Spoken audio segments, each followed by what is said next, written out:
Selamat pagi, siang, sore, ataupun malam kepada Ibu Widiawati Lekok selaku dosen pengampu akuntansi menengah 1 dan juga teman-teman yang menyaksikan video ini. Pada kali ini, kami dari kelompok 3 akan menjelaskan tentang PSAK 14 tentang persediaan.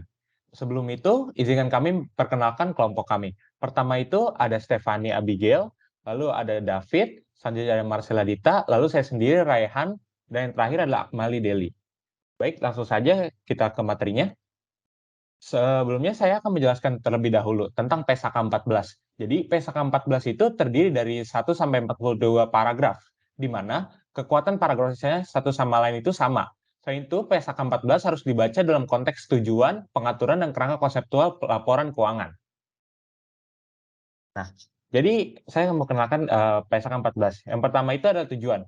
Jadi, tujuan dari PSAK 14 ini adalah mengatur perlakuan akuntansi untuk persediaan, di mana dibuatnya PSAK 14 ini, dikarenakan permasalahan dalam akuntansi keuangan, yaitu penentuan jumlah biaya yang diakui sebagai aset dan perlakuan akuntansi selanjutnya atas aset tersebut sampai pendapatan terkait diakui. Sehingga PSAK 14 ini menyediakan pedoman dalam penentuan biaya dan pengaturan selanjutnya sebagai beban. Termasuk setiap program menjadi nilai realisasi neto. Selain itu juga PSAK 14 ini memberikan kita rumus untuk menghitung biaya persediaan yang nanti juga akan dijelaskan oleh teman saya. Nah, selanjutnya ini adalah diterapkan untuk seluruh persediaan kecuali yang pertama itu adalah dikosongkan, kedua instrumen keuangan, lalu ya ada aset biologis terkait dengan aktivitas agrikultur dan produk agrikultur pada titik panen. Selain itu juga PSAK 14 ini tidak diterapkan untuk pengukuran persediaan. Yang pertama itu produsen produk agrikultur dan kehutanan. Produsen agrikultur setelah panen dan mineral dan produk mineral. Sepanjang persediaan tersebut pada nilai realisasi neto sesuai dengan praktik mapan yang berlaku di industri tersebut. Jika persediaan diukur pada nilai realisasi neto, maka perubahan nilai tersebut diakui dalam laba rugi pada periode terjadinya. Selanjutnya itu, hal ini juga diukur pada nilai realisasi neto tahap tertentu dari proses produksi. Hal ini terjadi sebagai contoh nih, ketika tanaman agrikultur telah dipanen atau mineral telah diekstraksi dan penjualan dijamin berdasarkan forward kontrak atau jaminan pemerintah atau ketika terdapat pasar aktif dan risiko kegagalan untuk menjual dapat diabaikan. Persediaan tersebut dikecualikan hanya dari persyaratan pengukuran dalam pernyataan ini. Selanjutnya itu adalah pialang pedagang komoditi yang mengukur persediaannya pada nilai wajar dikurangi biaya untuk menjual. Jika persediaan tersebut diukur pada nilai wajar dikurangi biaya untuk menjual, maka perubahan nilai wajar dikurangi biaya untuk menjual diakui dalam laba rugi pada periode selanjutnya. Nah, yang dimaksud dengan pialang pedagang ini adalah mereka yang membeli atau menjual komoditi untuk pihak lain atau dirinya sendiri. Persediaan yang diacu pada pada pada paragraf ini uh, adalah terutama diperoleh dengan tujuan untuk dijual dalam waktu dekat dan memperoleh laba dari fluktuasi harga atau margin pialang pedagang.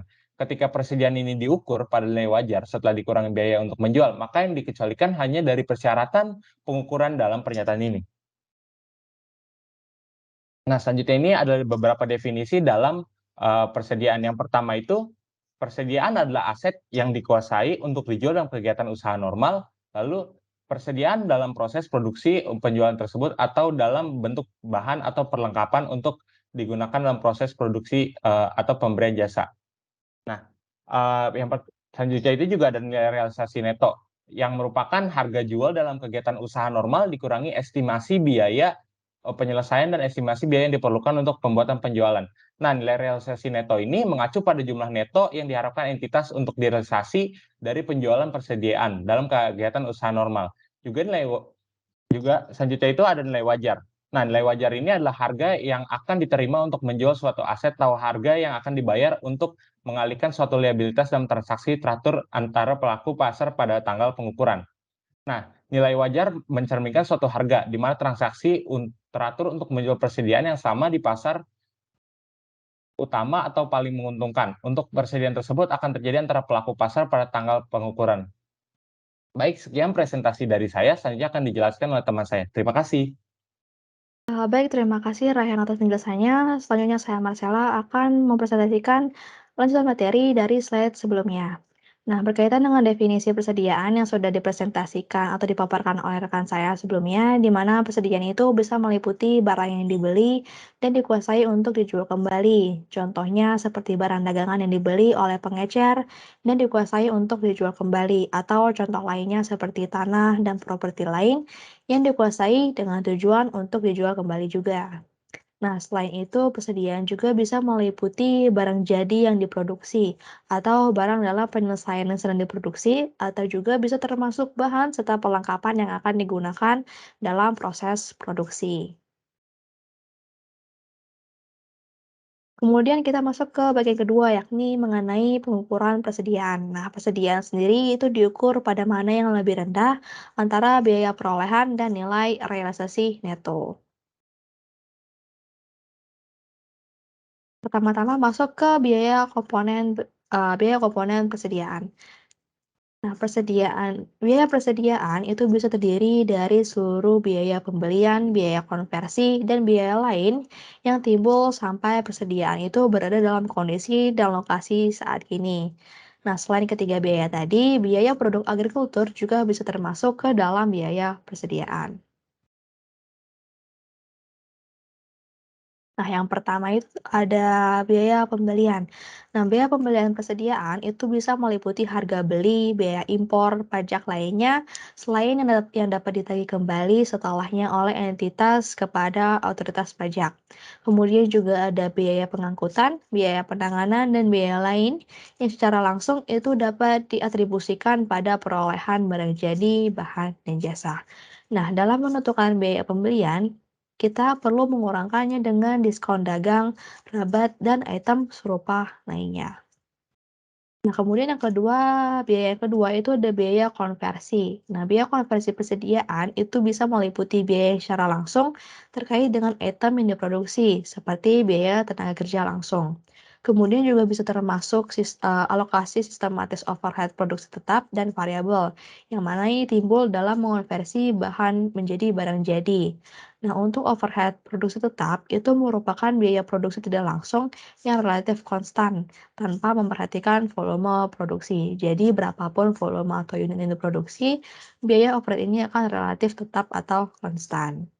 Seperti contohnya itu depresiasi, pemulihan bangunan pabrik, peralatan dan aset guna yang digunakan dalam proses produksi, atau contoh lainnya seperti biaya manajemen dan administrasi pabrik. Nah, berbeda dengan overhead produksi tetap, biaya overhead produksi variabel itu merupakan biaya produksi tidak langsung yang berubah secara langsung atau hampir secara langsung mengikuti perubahan volume produksi, seperti bahan tidak langsung dan biaya tenaga kerja tidak langsung. Nah, untuk alokasinya sendiri, overhead produksi tetap itu dialokasikan ke biaya konversi didasarkan pada kapasitas normal fasilitas produksi. Nah, kapasitas normal itu maksudnya adalah produksi rata-rata yang diharapkan akan tercapai selama suatu periode atau musim dalam keadaan normal dengan memperhitungkan hilangnya kapasitas selama pemeliharaan terencana. Nah, untuk level produksi aktual itu dapat digunakan jika mendekati kapasitas normalnya. Kemudian ketika suatu produksi itu rendah atau tidak terpakainya ke pabrik, itu bisa mengakibatkan pengalokasian jumlah overhead produksi tetap pada setiap item produksi itu tidak bertambah. Nah, overhead yang tidak teralokasi itu diakui sebagai beban pada periode terjadinya. Kemudian dalam periode produksi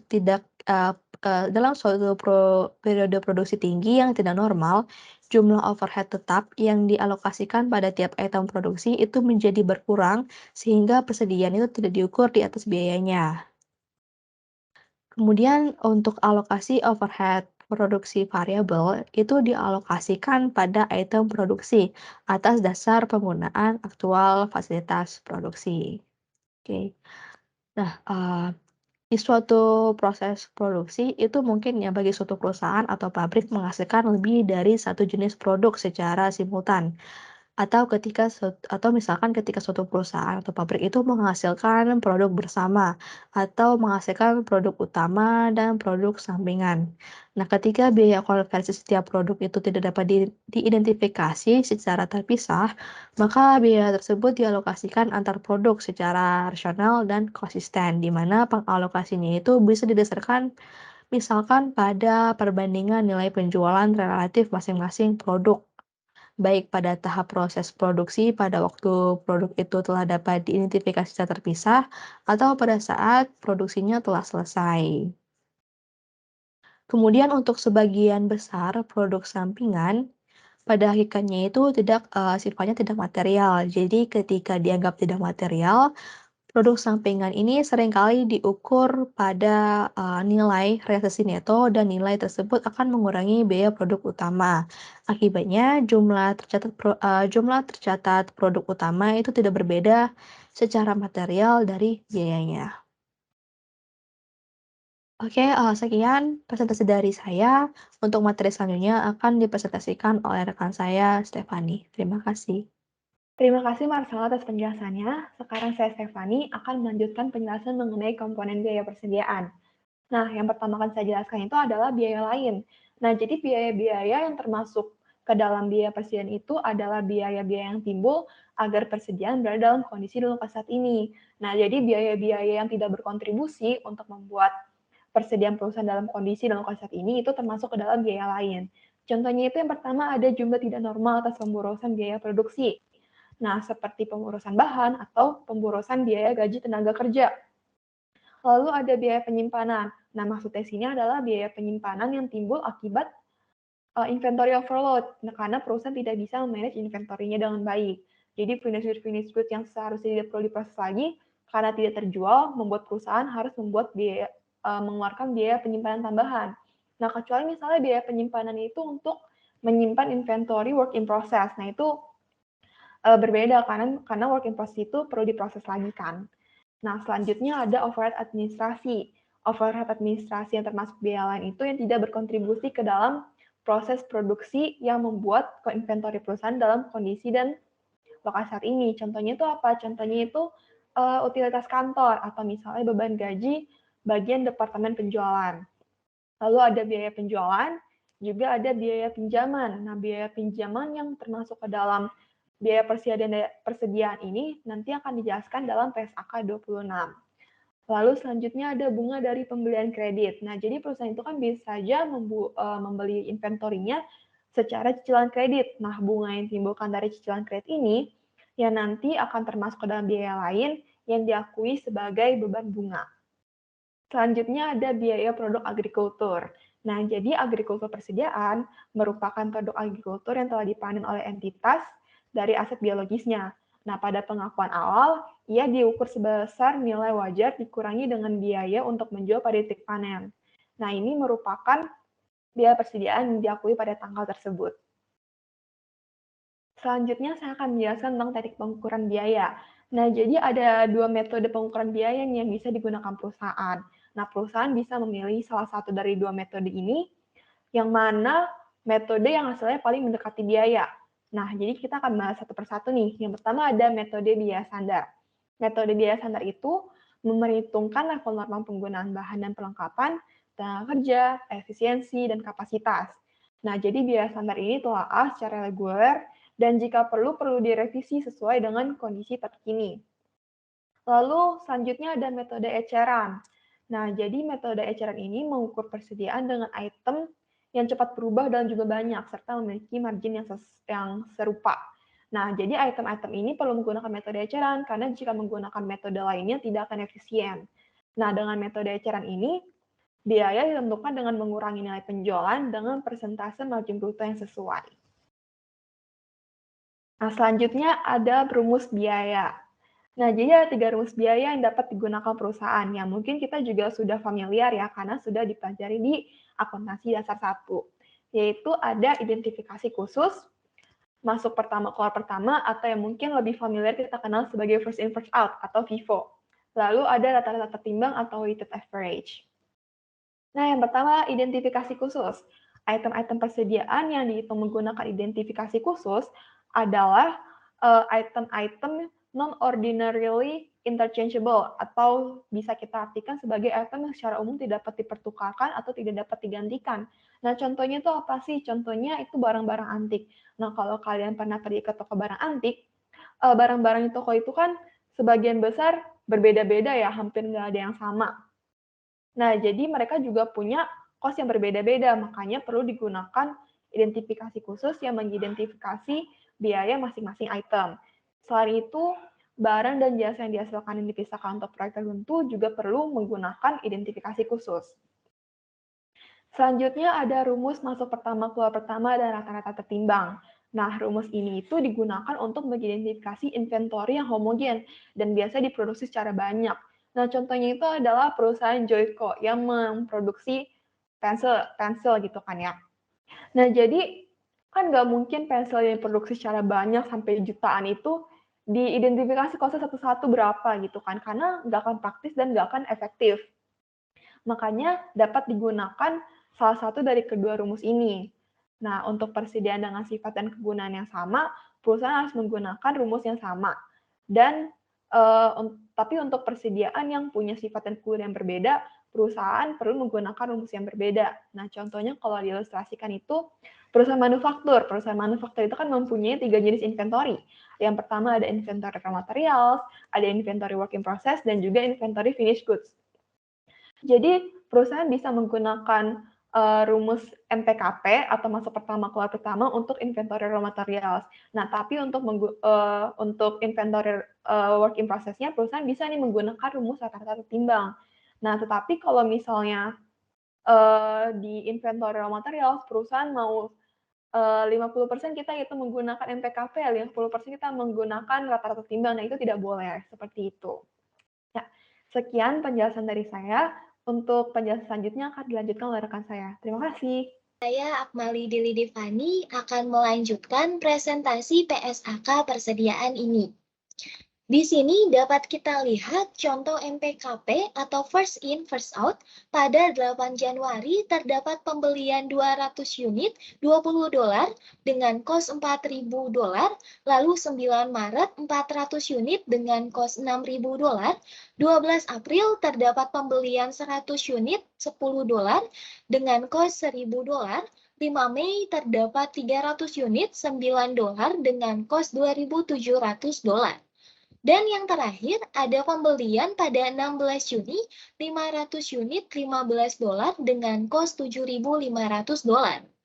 Nah, lalu dengan data tersebut terdapat penjualan 200 unit, selling price-nya $20 dengan total selling price-nya $4.000, 400 unit selling price-nya $15 dengan total selling price-nya $6.000, lalu terdapat penjualan 100 unit selling price-nya $10 dengan total selling price-nya $1.000. 300 unit terjual dengan selling price-nya $9, yang berarti total selling price-nya itu $2.700. Lalu yang terakhir, terdapat penjualan 350 unit, yang berarti tersisa 150 unit, karena ini first in first out, di mana barang yang masuk gudang pertama kali, maka dijual atau dikeluarkan terlebih dahulu, berarti selling price-nya itu $15. Nah, karena kan yang terakhir pembelian kita di tanggal 16 Juni itu kan dibayarnya itu $15 per unitnya. Maka didapat total selling price-nya itu $5.250. Nah, jadi berarti tadi kan biaya siap jualnya itu $21.200 dengan harga pokok penjualannya itu $18.950 yang berasal dari seluruh total selling price tadi. Lalu nilai persediaan akhirnya itu didapat dari harga barang yang terakhir dibeli. Nah, $15 ini kan dikalikan dengan sisa unit yang belum terjual tadi, yaitu 150 unit yang menghasilkan $2.250.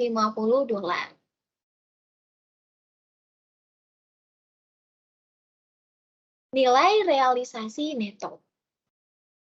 Nilai realisasi neto adalah estimasi harga jual dalam kegiatan usaha biasa dikurangi dengan estimasi biaya penyelesaian dan estimasi biaya yang diperlukan untuk membuat penjualan.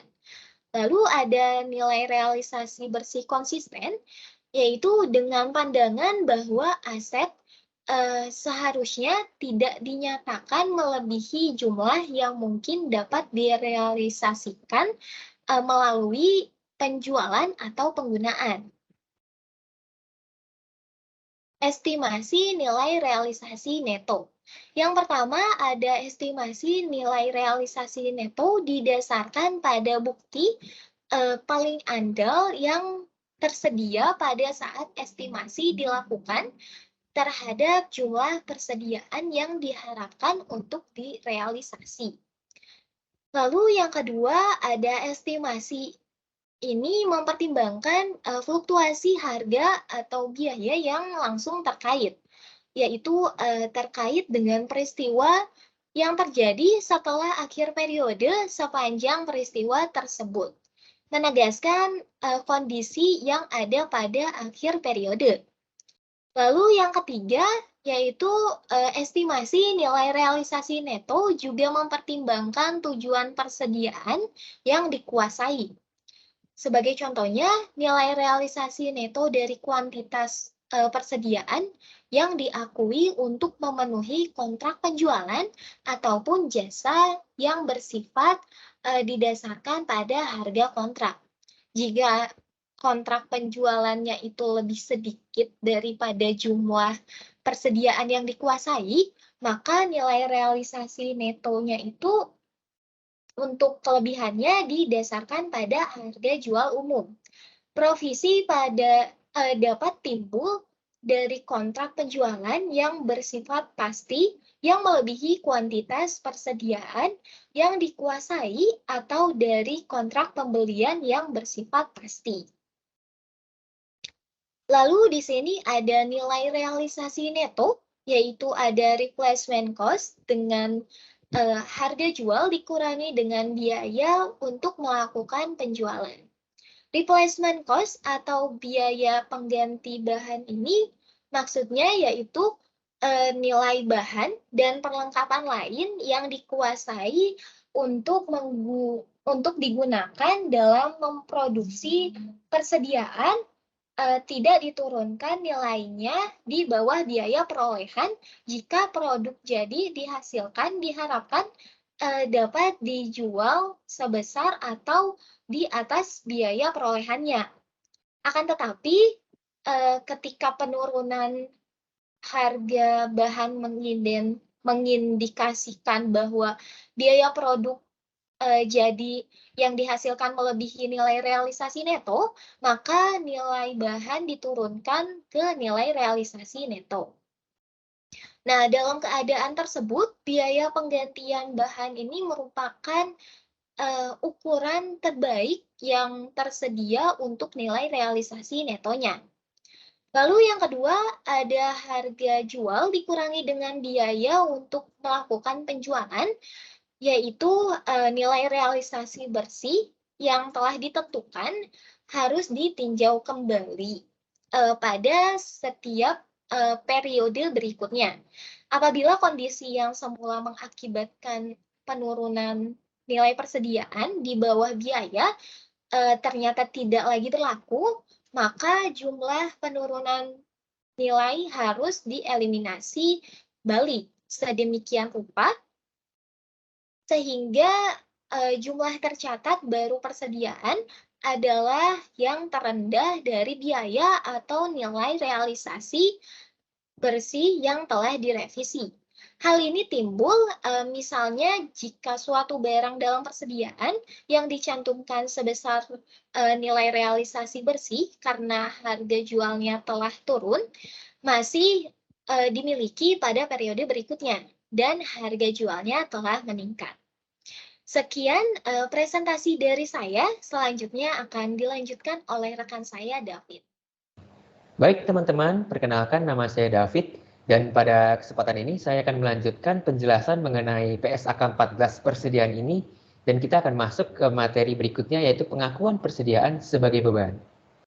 Nah, teman-teman, suatu persediaan itu diakui sebagai beban secara umum jika sudah melewati 3 tahap atau misalkan sudah terjadi 3 kejadian ini. Yang pertama itu adalah ketika persediaan tersebut sudah terjual kepada customer. Nah, ketika suatu persediaan itu terjual kepada customer, maka perusahaan akan mengungkapkannya sebagai beban dengan menggunakan akun yang namanya cost of goods sold atau kalau dalam bahasa Indonesianya itu adalah harga pokok penjualan HPP. Nah, kemudian beban itu juga perlu atau maksud saya persediaan juga perlu diungkapkan sebagai beban itu ketika nilainya menurun. Nah, bagaimana sih suatu persediaan itu bisa menurun nilainya? Nah, bisa ada banyak faktor yang menyebabkannya. Salah satunya itu adalah misalkan ketika sebuah persediaan itu sudah nggak ngetren lagi, sudah nggak viral lagi, sehingga permintaan terhadap persediaan tersebut menurun, sehingga harganya pun turut menurun. Nah, ketika terjadi hal seperti itu, maka perusahaan itu perlu mengungkapkan penurunan nilai tersebut sebagai beban. Atau juga bisa saja persediaan itu tersebut menurun harganya karena terjadi sebuah bencana. Misalnya hujan deras, ada banjir. Dan banjir tersebut airnya masuk ke dalam gudang sehingga terkena inventory yang sedang disimpan.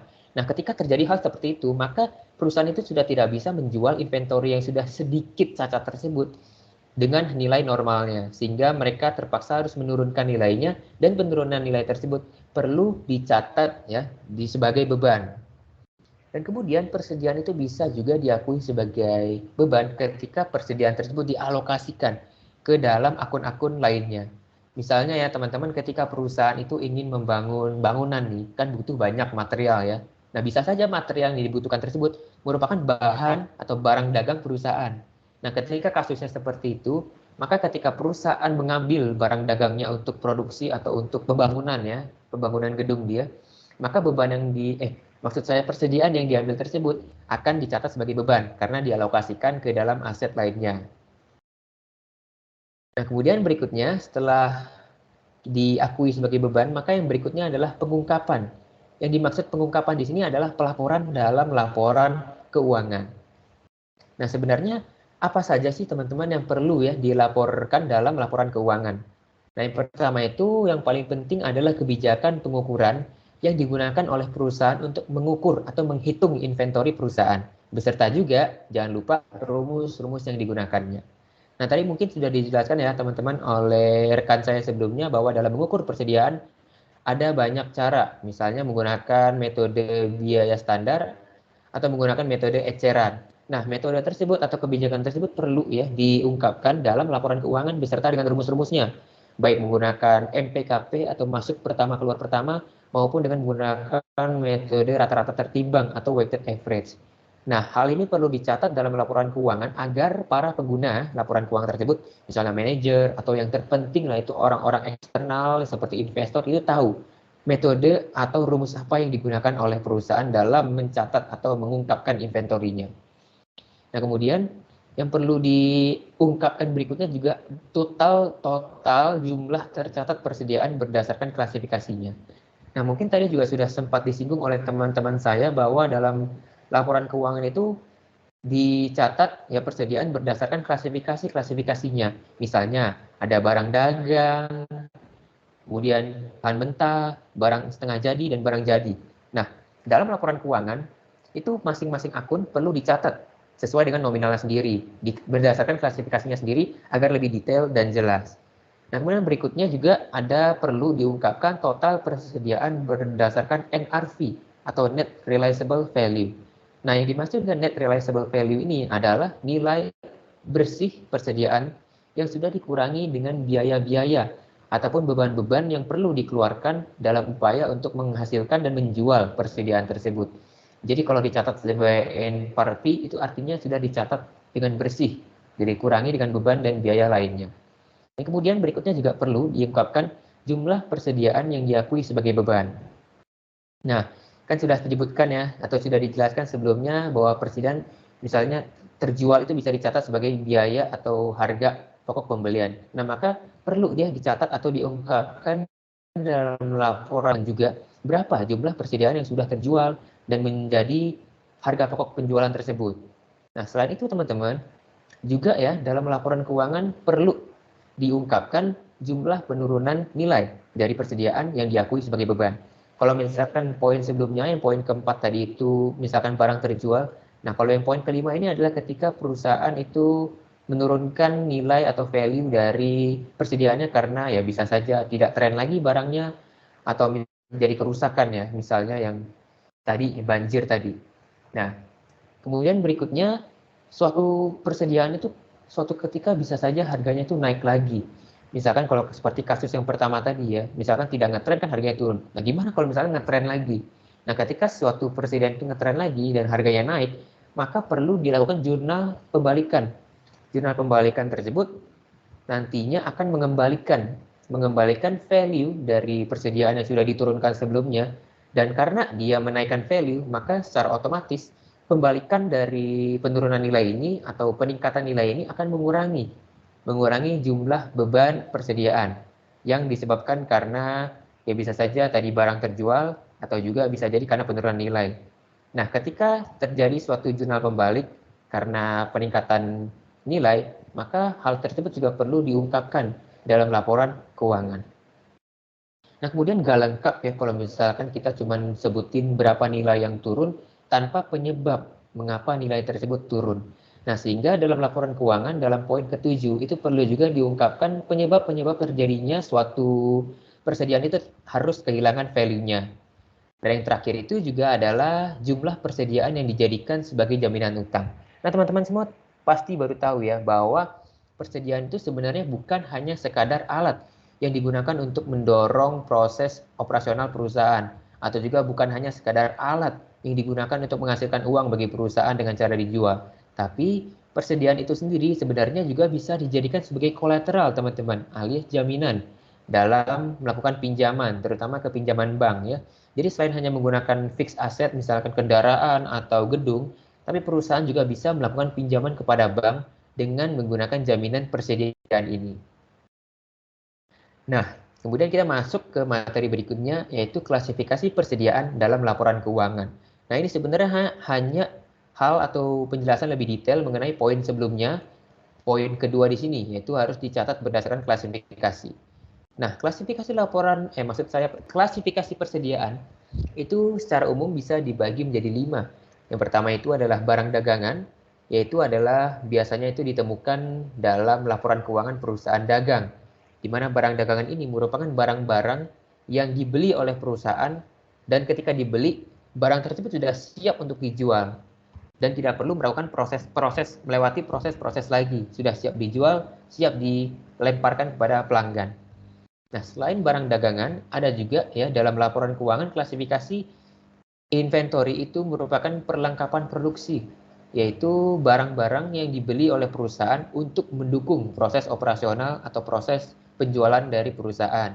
Nah, misalnya itu adalah pen, buku, kertas, dan lain sebagainya.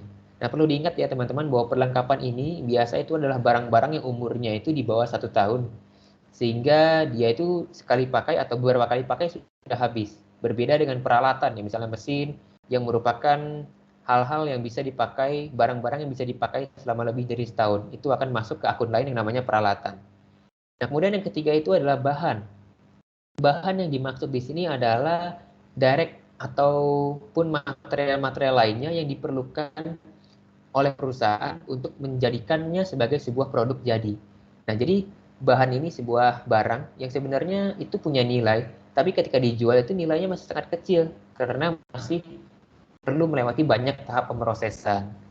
Nah, kemudian yang keempat itu adalah barang dalam proses. Nah, barang dalam proses ini sebenarnya adalah bahan baku yang sudah berevolusi karena sudah melewati beberapa proses produksi, sudah ditingkatkan nilainya, sudah lebih tinggi value-nya, tapi belum bisa dijual karena masih dalam proses, masih setengah jadi ya, barang setengah jadi.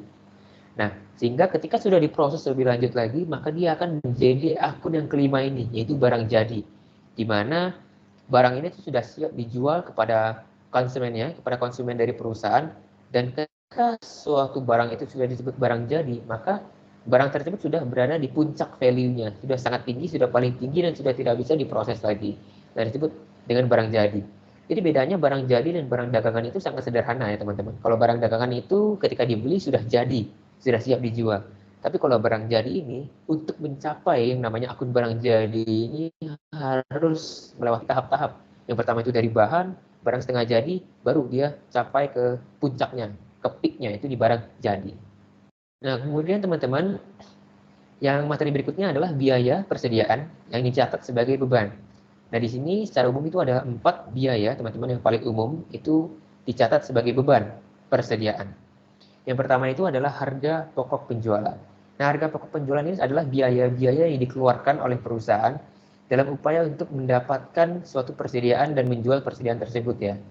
Nah, harga-harga pokok penjualan itu bisa termasuk purchase ya, harga beli terhadap persediaan tersebut sendiri. Atau juga bisa ditambahkan dengan ongkir yang kita bayar sendiri alias freight in ya, ketika perusahaan memberi persediaan dengan menggunakan FOB shipping point. Nah, itu adalah disebut dengan harga pokok penjualan. Nah, kemudian yang kedua itu adalah overhead produksi yang tidak teralokasi. Maksudnya apa sih? Maksudnya itu sederhana ya. Overhead produksi yang tidak teralokasi itu artinya adalah overhead produksi atau biaya produksi yang tidak memberikan kontribusi apapun dalam proses produksi atau proses penyediaan barang yang siap dijual atau penyediaan inventory ini.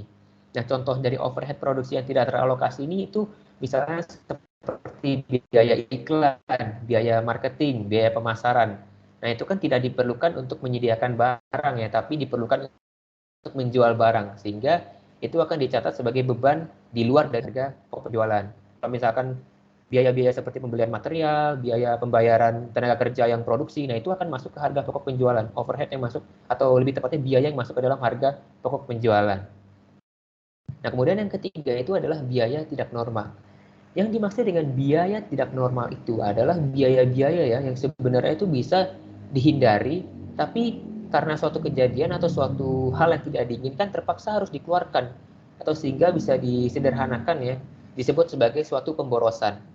Nah, hal ini tuh misalnya contohnya ada seorang karyawan pabrik yang tidak bekerja dengan optimal, sehingga dia lupa dengan satu hal, mesinnya tidak dimatikan atau apa, rusak mesinnya. Atau misalkan perusahaan kurang melakukan perawatan terhadap mesinnya, sehingga baru dipakai beberapa saat, rusak, sehingga perlu yang namanya biaya perbaikan. Nah, hal-hal seperti itulah yang disebut dengan biaya tidak normal, yaitu biaya-biaya yang berbentuk pemborosan yang sebenarnya itu bisa ditahan dan bisa diminimalisir jumlahnya. Dan kemudian teman-teman, biaya yang bisa dicatat sebagai beban terakhir itu adalah biaya-biaya lainnya. Nah, khusus untuk yang terakhir ini, itu sebenarnya setiap perusahaan punya kebijakannya masing-masing, sehingga tidak wajib untuk diikuti ya.